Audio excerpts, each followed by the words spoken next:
tarde quiero compartir un tema que lleva como título Caminos que parecen derecho.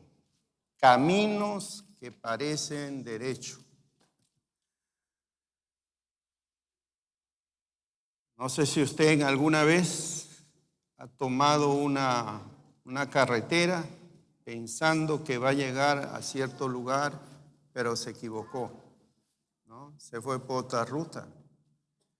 Nos pasó a nosotros cuando me casé, decidimos pasar la luna de miel en la ciudad de la eterna primavera, Trujillo. Mi esposa tiene familiares ahí en Chimbote y decidimos conocer a la familia. Yo no los conocía. Mi hijo, me dijeron, en tal paradero salen los carros para esa zona. Tomamos el carro, pasaron 15 minutos, 20 minutos, 30 minutos y no llegamos. ¿Será esto la ruta? Y tuvimos que preguntar seriamente si ese era el lugar. No, nos vamos por otro lugar, nos dijeron. Pero ¿por qué no dijeron que era la ruta? Y bueno, se equivocaron o lo hicieron para ganar alguito de dinero. El asunto es que nosotros tuvimos que bajarnos, tomar movilidad nuevamente, volver a Chimbote y ahí buscar los mototaxis conocen todos los paraderos, bueno, los taxistas. Y ahí sí nos dieron la referencia de los autos que van a esa zona. Llegamos en 15 minutos a conocer la familia de mi esposa. Hay caminos que pueden parecer derecho, como dice el título, caminos que parecen derecho. Proverbios capítulo 14, versículo 12. Dice la palabra de Dios, hay camino que al hombre le parece derecho, pero su fin es camino de muerte. Hay caminos que al hombre le parece derecho. El camino puede ser una vía, una carretera que nos lleva a un destino.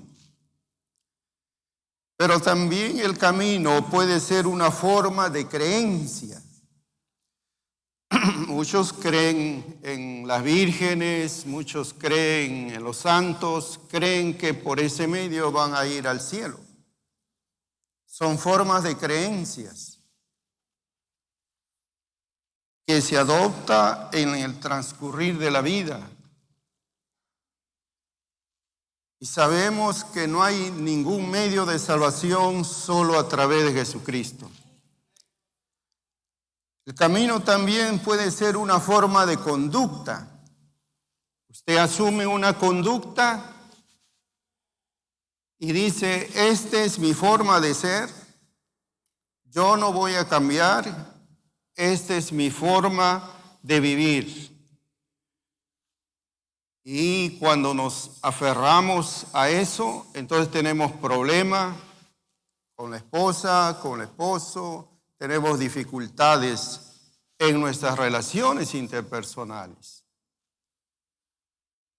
La Biblia dice, yo soy el camino, yo soy la verdad y yo soy la vida, dijo Jesús.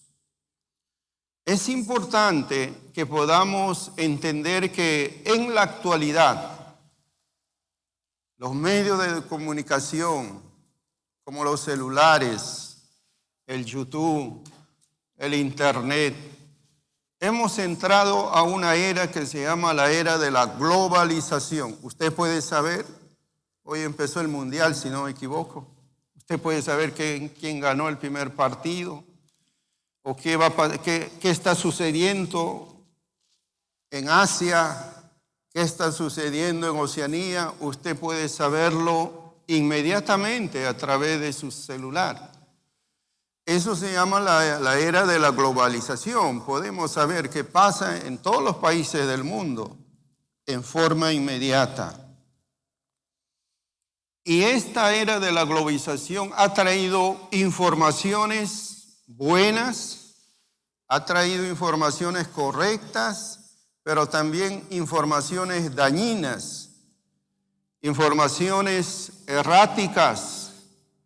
Y nosotros escuchamos predicadores, predicadoras, iglesias independientes, iglesias que tienen otras doctrinas, como el movimiento Solo Jesús, que dice que el Antiguo Testamento no debe tomarse en cuenta, solo el Nuevo Testamento.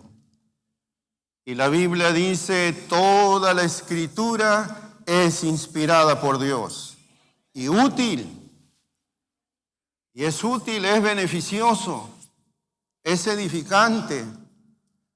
No podemos ser cristianos solo del Nuevo Testamento. Tenemos que ser cristianos de la palabra de Dios. Entonces uno escucha un sinfín de predicadores, predicadoras, iglesias, movimientos, y a veces nos conviene, porque conviene a nuestros oídos, conviene a nuestras emociones, conviene a nuestros bolsillos también.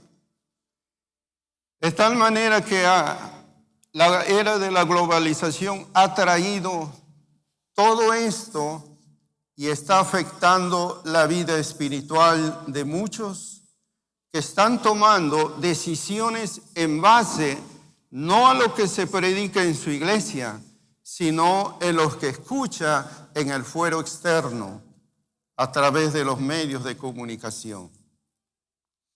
Por eso este texto es relevante. Dice, hay camino que al hombre le parece. No dice que son. Nos parece correcto. Nos parece bueno. Nos parece que nos conviene. Pero su fin es camino de muerte. La Biblia nos enseña que en el gran tribunal de Cristo, cuando seamos juzgados según nuestras obras, muchos dirán, en tu nombre hicimos milagros, en tu nombre sanamos enfermos, en tu nombre hicimos esto y aquello. Pero se sorprenderán a la respuesta de Jesús. No os conozco. Y los maldijo, hacedores de maldad. Trabajaron para su conveniencia. Trabajaron errando, desviando a muchos, perdiendo a muchas vidas, a mucha gente. El milagro no es una señal que estemos bien. El milagro no significa que es el camino correcto, porque el milagro también lo puede hacer el brujo, el milagro lo puede hacer el curandero, el milagro lo puede hacer un hombre que tiene espíritus malos, como en el Nuevo Testamento una muchacha hacía milagros y Pablo tuvo que reprenderla porque no venía de Dios. El único camino que nos va a llevar a la salvación y a la vida eterna es la palabra de Dios. Y tenemos que nosotros entender cuáles son esos caminos que nos pueden desviar, que nos pueden llevar al error, que nos pueden llevar a la confusión. Uno de esos caminos es lo que siempre escuchamos: yo declaro que hoy mi vida se sana. Hoy declaro que me va a ir bien todo el día. Hoy declaro bendiciones, pero son gente que no obedece la palabra de Dios. Dice primero de Samuel capítulo 15, 22, y Samuel dijo, se complace Jehová tanto en los holocaustos y víctimas como en que se obedezca a la palabra de Jehová. Ciertamente el obedecer es mejor que los sacrificios, y prestar atención que la grosura de los carneros. Alguien puede confesar, estoy sano, pero vive en fornicación. ¿Será correcto eso? Alguien dice, yo declaro prosperidad para mi vida y vive en adulterio. ¿Será correcto eso? Yo declaro que soy un hijo de bendición y da mal testimonio. ¿Será correcto eso? Por el hecho de declarar, ¿le va a ir bien? Eso no es así. Jesús no paraba todos los días declarando. Jesús oraba, se consagraba y le enseñó a sus discípulos a hacer morir la carne, a hacer morir el orgullo, a hacer morir la soberbia, ir cortando todos esos hábitos que malogran nuestra vida espiritual. Un pastor ya de cierta trayectoria tenía 2 discípulos. Y estos 2 discípulos habían crecido tanto que ya se pusieron a la altura de su pastor. Y dijeron, nosotros también tenemos la unción. Nosotros también tenemos el llamado. Y se fueron de la iglesia. De tal manera que llegaron a tener un ministerio, una congregación. Pasó un tiempo, comenzaron a desviar a esta iglesia. Y el pastor, diríamos el padre espiritual, fue a hablarles y a decirles, está mal lo que están haciendo. No se pueden dejar guiar por cuestiones místicas. Tienen que guiarse por los principios de la palabra. Si ustedes no se corrigen, recuerden que la iglesia es de Dios. Y Dios va a defender su iglesia. ¿Saben lo que dijeron a su pastor mayor? Cancelamos esa palabra. ¿Será correcto eso? Que tú puedas cancelar una palabra de Dios, una palabra escrita. No se puede cancelar lo que está escrito porque estarías en contra de las escrituras. Y lo desafiaron a su pastor. Entonces el pastor tuvo que salir triste de esa reunión, pero le dijo, está mal lo que hacen. Y les digo de buena manera, porque cuando Dios actúa, Dios va a defender sus ovejas. Y ustedes están guiando mal a las ovejas. Y dijeron nuevamente, cancelamos esa palabra. No pasó ni 6 meses. Uno de ellos cayó en fornicación, en adulterio. Y después la iglesia abrieron sus ojos y los echaron de la iglesia. ¿Saben? No podemos declarar la palabra de bendición viviendo en el pecado, sabiendo que estamos mal, sabiendo que necesitamos arreglar cosas. Es mejor, dice la Biblia, la obediencia que los sacrificios. ¿Cuántos dicen amén? No te guíes por las buenas intenciones. Guíate por la palabra de Dios que nunca falla. Y cuidado con la confesión positiva.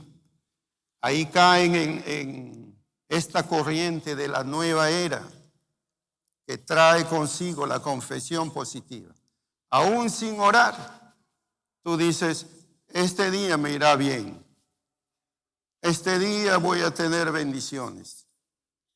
Y eso de alguna manera puede satisfacer tus emociones, pero lo haces sin orar, lo haces sin confesar tus pecados, lo haces sin depender de Dios.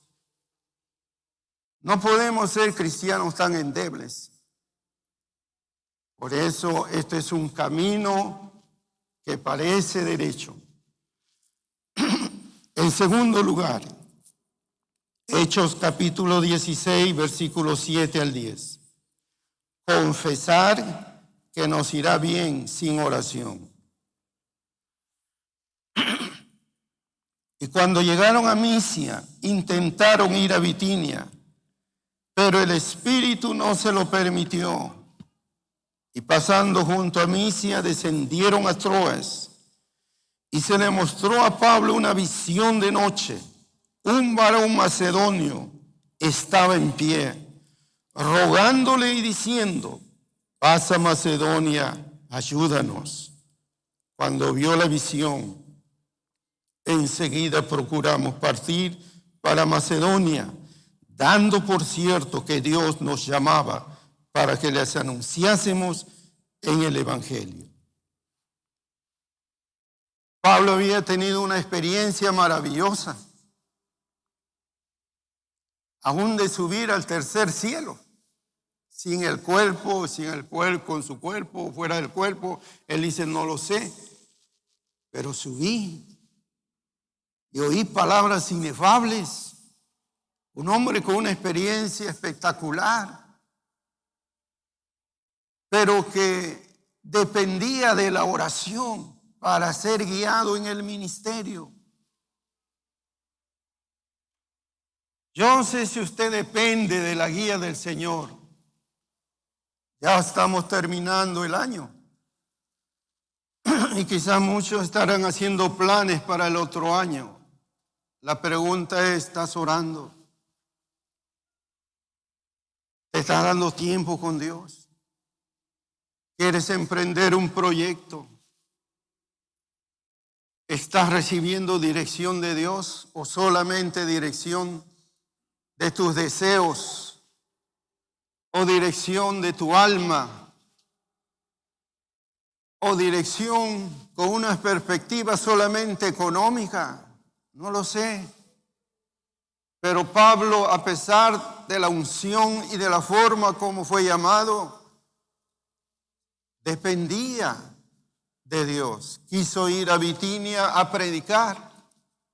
Y no tiene nada de malo ir a una ciudad a predicar. Pero el Espíritu Santo le impidió, dice la Biblia: no vayas a Bitinia a predicar. A veces es inexplicable cómo Dios nos puede decir: no vayas a Bitinia a predicar. Pero en esa noche recibió una visión de un hombre macedónico que le dijo: pasa Macedonia y ayúdanos. Y entendieron que era Dios dándole la guía para ir a Macedonia. Y en Macedonia, hermanos, hubo un avivamiento cuando llegó el apóstol Pablo. ¿Usted quiere que le vaya bien en la vida?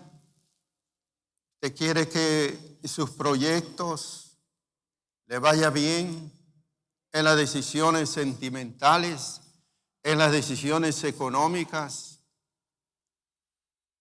Déjese guiar en oración por el Señor. Tenga convicción que el Señor está guiándole y no simplemente sus deseos o sus ambiciones o sus pretensiones. En tercer lugar, declarar la gracia de Dios sin compromiso. Mateo 16, 24. Entonces Jesús dijo a sus discípulos: si alguno quiere venir en pos de mí, niéguese a sí mismo, tome su cruz y sígame. Ser un discípulo de Cristo no es fácil. Demanda negación. Negación a mis deseos. Negación a mis proyectos. Negación a mis propósitos, porque yo he sido comprado por precio de sangre. Ya no me pertenezco a mí mismo. Mi vida le pertenece a Cristo, quien me compró con su sangre preciosa. Usted ya no se pertenece a sí mismo.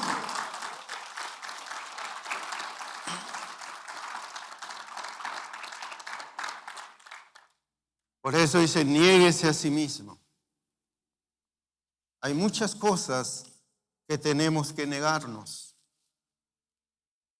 El mundo puede hacer lo que quiera. El carnal puede hacer lo que quiera. Pero el discípulo no.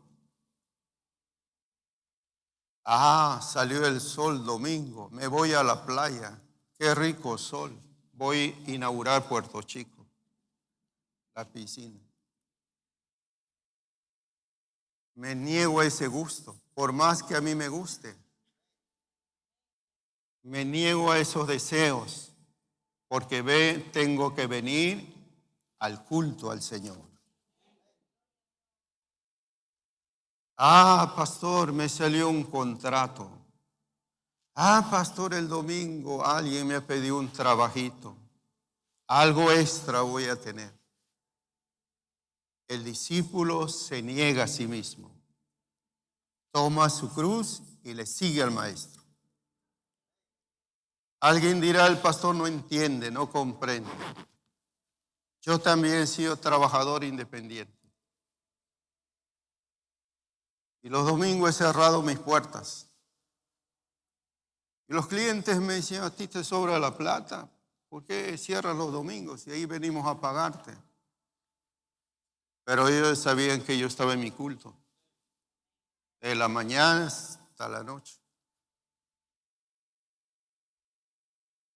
He honrado al Señor en mi trabajo. He sabido cerrar a las 7 de la noche porque a las 8 empieza el culto. Media hora para cenar y alistarse y de frente a la iglesia. Hay que negarse a las tentaciones también en la vida. El hombre y la mujer tendrán tentaciones. Los familiares a veces intervienen. Niéguese a sí mismo, a sus conveniencias, su deseo. No es malo ganar más plata, pero es mejor ser un discípulo de Cristo. Entonces, declarar la gracia de Dios. No, pastor, yo vivo bajo la gracia. ¿Cómo puedes vivir bajo la gracia haciendo lo que quieres? Vivirás bajo la grasa, será, pero gracia de Dios no. Declarar la gracia de Dios sin compromiso. En Pativilca hay un hermano que atormenta ahí a diestra y a siniestra con una doctrina, la piedad. Dios me ha revelado que sin la piedad nadie verá a Dios. Y lo riega por aquí, a los pastores, a los miembros. Y ese hermano no ofrenda, no diezma. Cuando quiere viene. ¿Será la verdadera piedad? No. Cuando pienso en declarar la gracia de Dios, yo sé lo que es la gracia de Dios. No lo merecemos, pero yo debo saber corresponder como un discípulo. Y un discípulo es alguien que asume compromisos. Dice la Biblia que Mateo, cuando Jesús le dijo, sígueme, estaba en su chamba, en su trabajo, dejó todo y le siguió. Otro dejando sus embarcaciones y sus redes, lo dejaron y le siguieron. Compromiso. Declarar la gracia de Dios sin compromiso es como el enamorado que te tiene 10 años y no quiere pedir tu mano. No quiere comprometerse. No quiere asumir responsabilidades. No quiere gastar su plata para el hogar. No podemos vivir así. Los discípulos somos gente comprometida. Y los discípulos del primer siglo, hermanos, se comprometieron tanto que se entregaron completamente. Dieron su vida.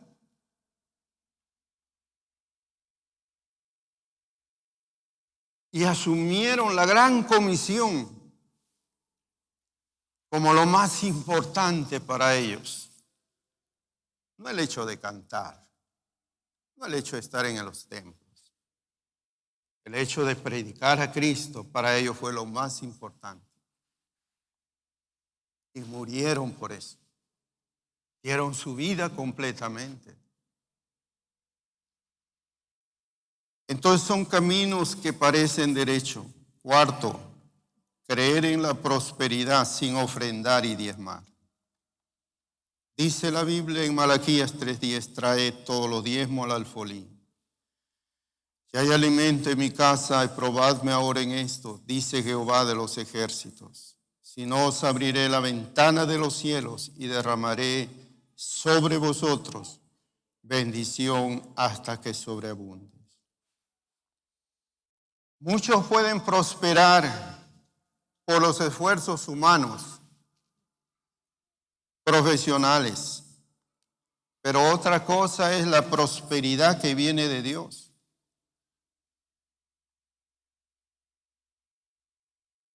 Cuando me casé lo he testificado. Solamente tenía una cama, un comedor, un ropero,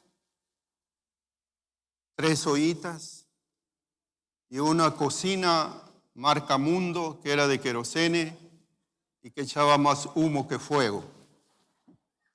Así empezamos. Mi esposa tenía 23 años, 20 años, yo 23. Con cosas prestadas empecé mi negocio. Pero siéndole fiel a Dios, mis ofrendas y mis diezmos, hasta ahora. No soy egresado de la universidad. No tengo empresas. Como hay pastores que tienen empresas, amén. Le he servido a Dios.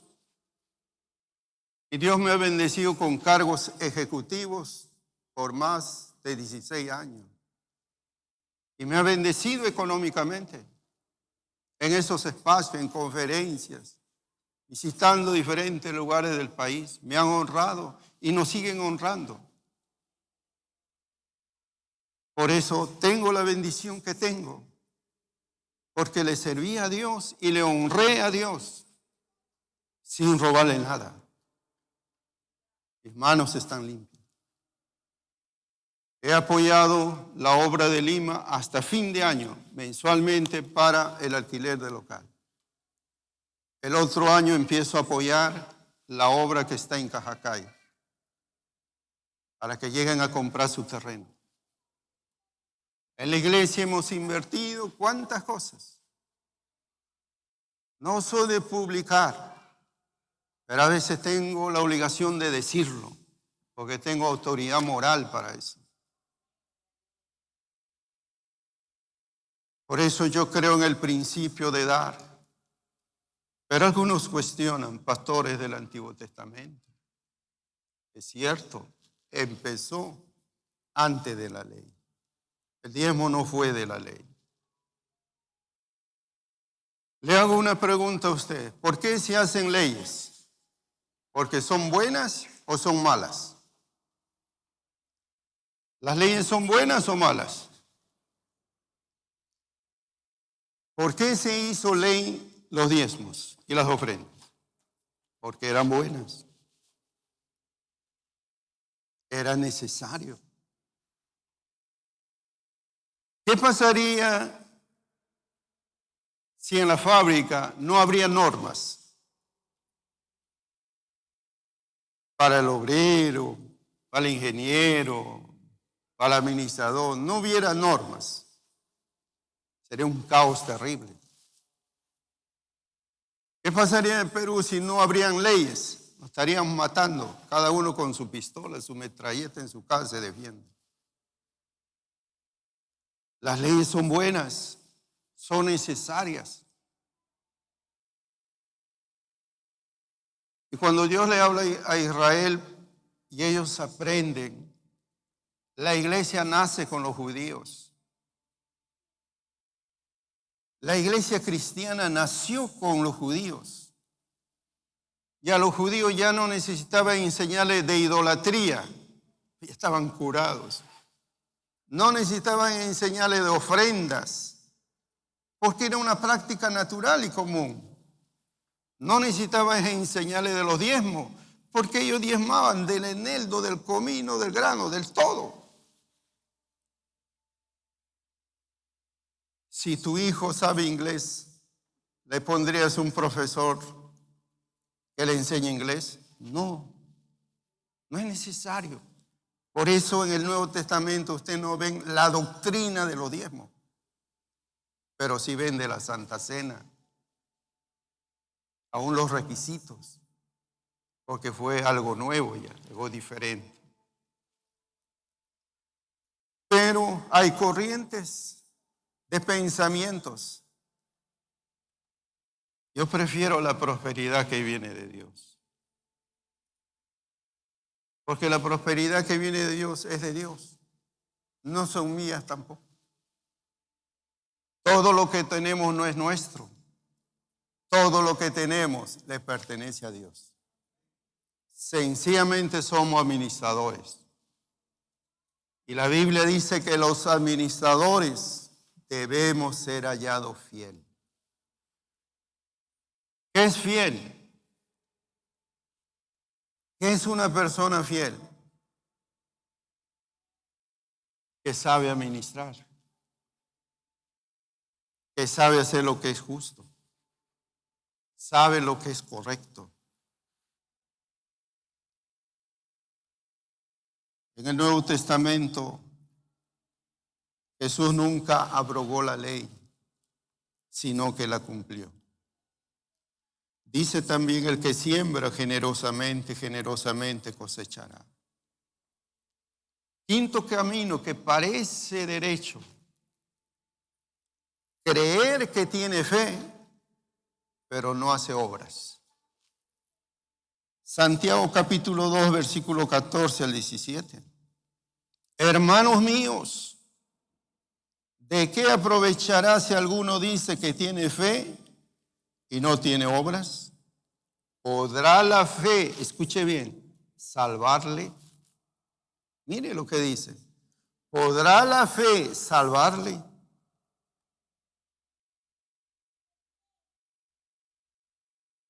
Y sigue diciendo: y si un hermano o una hermana están desnudos, tienen necesidad de mantenimiento de cada día, y alguno de vosotros le dice: id en paz, calentaos y saciaos, pero no le dais las cosas que son necesarias para el cuerpo, ¿de qué aprovecha?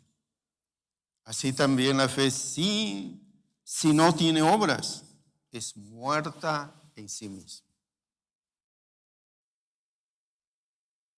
Parece contradictorio a lo que dice Efesios, ¿no? La salvación es por la fe y no por las obras. Pero no es contradictorio. Es cierto, la salvación es por la fe en Cristo. Porque algunos piensan que salvarse es por medio de las obras de bien que uno hace a la gente. Pero nadie se salvará por las obras. Uno se salva porque recibe a Cristo como Señor y Salvador de su vida y renuncia al pecado y se convierte en discípulo de Cristo. Pero cuando yo ya soy cristiano, yo tengo que demostrar mi fe por las obras, con las obras. Si veo a alguien que tiene necesidad y le digo: vete en paz, Dios te va a ayudar, y tú no haces algo, no estás demostrando tu fe. Ahí dice la Biblia que la fe sin obra es muerta en sí misma. ¿Podrá esa fe sin misericordia a la gente que necesita salvarle? Así dice la Escritura. Entonces el discípulo tiene que demostrar que tiene fe ¿a través de qué? A través de las obras. Diga conmigo: la fe sin obras es muerta. Las obras también tienen que ver con nuestro servicio, hermanos. Yo soy un seguidor de Cristo. Soy un discípulo de Cristo. Creo en Dios. Acepté a Cristo. Pero no le interesa ganar almas para Cristo. No pone sus talentos al servicio de Dios. No pone al servicio a Dios sus habilidades, sus dones, su servicio. ¿Podrá hacer eso fe? No, tampoco. La fe también se demuestra cuando nosotros decidimos servir a nuestro Dios. En la evangelización, en la consolidación de los nuevos, en el ministerio de intercesión, de niños, de visitación y mucho más. En el grupo familiar. No podemos, estimados hermanos, ser oidores, solo oidores. Tenemos que ser hacedores de la palabra de Dios. Por último, creer que iremos al cielo sin santidad. Hebreos 12:14. Dice las Escrituras: seguid la paz con todos y la santidad, sin la cual nadie verá al Señor. La palabra de Dios es clara: sin santidad nadie verá al Señor. ¿Y qué es santidad? Significa que yo me he apartado para Dios, me he apartado para servirle, me he apartado para obedecerle, me he apartado para dar mi vida por Él. Eso significa santificación. Me aparto de lo que es oscuro, de lo que es indiferencia, de lo que es malo. Me aparto para servirle. Me aparto para consagrarme. Me aparto para vivir correctamente. Eso no significa que tú eres perfecto. Nadie somos perfectos. Pero estamos en este grupo donde batallamos, sabemos reconocer nuestros errores y le confesamos a Dios y nos perdona y nos limpia de toda maldad.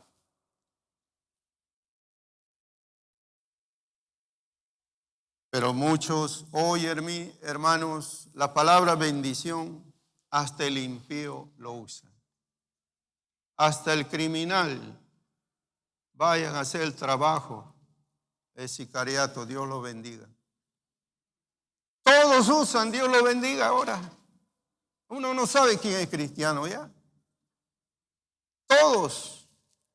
El católico, Dios te bendiga. Antes no era así, hermano. Antes se nos conocía de lejos quién era y quién no era. Nuestras manos deben estar limpias en el negocio. Nuestra mente debe estar limpia en nuestras relaciones interpersonales y sobre todo con el sexo opuesto. Nuestras palabras deben ser honestas cuando hablamos. Cumplir nuestros compromisos. La Biblia dice: vuestro sí sea sí y vuestro no sea no. Lo que es más de esto, de mal procede. Pero pastor, usted es demasiado arcaico. Usted es de la vieja guardia. Pueden pensar, porque yo también he sido joven y he visto en mi generación que algunos me decían: pero demasiado, tú ya. Todo lo ves iglesia. Todo lo ves oración.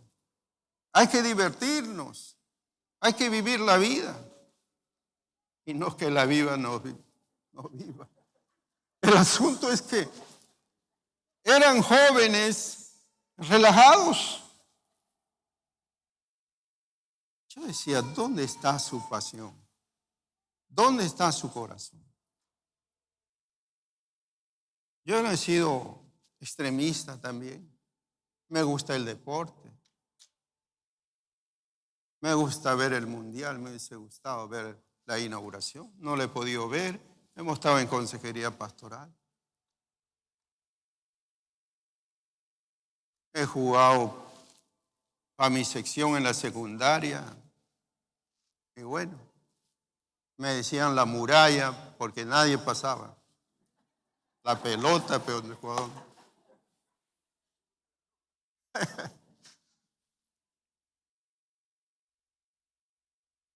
Y aprendí de mi pastor, vuestro sí sea sí. Mi pastor muy derecho, muy firme. Cuando tenía que corregirme, me corregía también.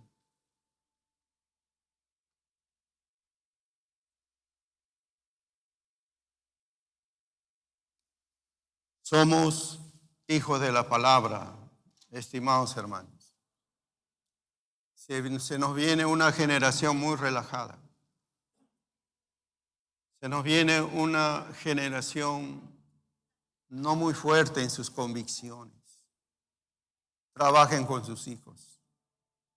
Dele tiempo a sus hijos. Siembre valores, principios en sus hijos. Moldeen su carácter, porque la generación que viene va a ser una generación sin corazón. No van a amar ni a padre ni a madre. Una generación tecnológica, digital, van a amar más su celular, van a amar más la tecnología que a los padres. Hasta pueden matar a sus padres por causa de la tecnología. La generación que viene no es buena. Bueno, nosotros ya nos vamos, por eso los que tienen hijos, trabajen con sus hijos. Llévenlo a la iglesia, aunque sean inquietos. Es mejor que esté en la casa de Dios. Es mejor que aprenda a recibir su espíritu. Ellos pueden estar dormidos, pero su espíritu no duerme. Su espíritu recibe la palabra de Dios. Su espíritu va recibiendo, percibiendo el ambiente espiritual donde está. Entonces hay caminos que nos pueden llevar al error. Y usted tiene que definir su vida, sus convicciones. El pastor predica, el pastor enseña, el pastor aconseja, pero ¿quién define su línea de conducta? ¿Quién define sus convicciones? Dios nos habla por su palabra, pero usted decide obedecerla o desobedecerla o ignorarla o solamente practicar lo que le conviene. Y eso no agrada a Dios. A Dios no podemos seguirle el 50%, ni el 80%, ni el 90%, ni el 99.9%. Dios acepta todo o nada. Así es nuestro Dios. Si usted ha estado viviendo así, o si usted tiene algunos problemas, y usted sabe que no es correcto, arregle su vida. Pida perdón a Dios. Arreglen sus conductas en casa. Y sigan al verdadero camino, que es nuestro Señor Jesucristo. El cielo y la tierra pasarán, pero la palabra de Dios permanece para siempre.